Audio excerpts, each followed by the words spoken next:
Yes, it is me, market vendor, here again today. I hear a lot of talk sometimes about the good old days. Well, in my day, we used to do this and we used to do that. Some of the things from those days was good. And some of it, well, let me face it, there wasn't that good old days. Some was bad old days, cause things get real rough.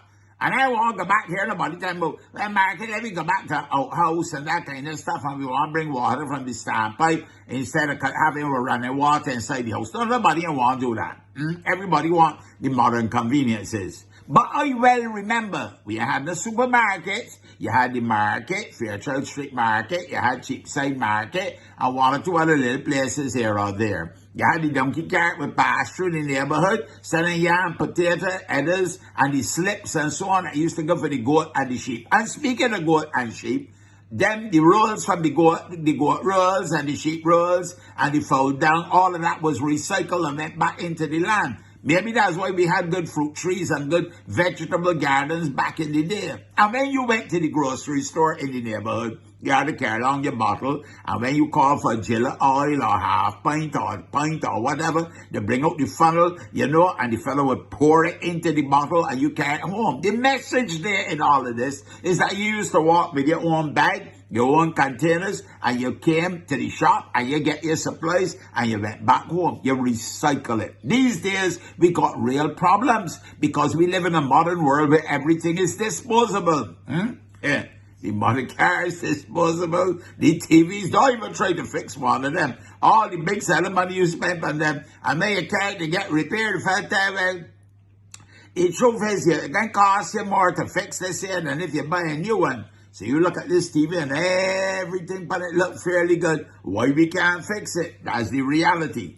Now, I want to say to Mr. Paul Bino up at B's Recycling, we owe you a great debt. I don't think that Bajans fully appreciate the work that Mr. Paul Bino at B's Recycling does do for Barbados. The man do good work for Barbados, and he's get a bad rap sometimes too as well. Now, I see here so in the papers that he's complaining that some places are not taking back the empties in accordance with the laws. I'm not getting into the pros and the cons of who should take what, but as we read this story, you realize that the issue is not as straightforward as it may seem to some people. Because as he said, you got plenty importers of the same product. So who is supposed to take back the empties? I just know as a market vendor that we cannot send bottles and plastic and all them things into the landfill anymore because the landfill really can't breathe these days. And them things can take thousands of years, hundreds of years. I ain't going to be here to disintegrate. So let me get real and understand that we got to recycle every jar, every bottle, every plastic bottle, every cap. All them things that we just go into the supermarket and buy, and in the price clubs, they got to go somewhere. When you put them outside your house, where you take the game?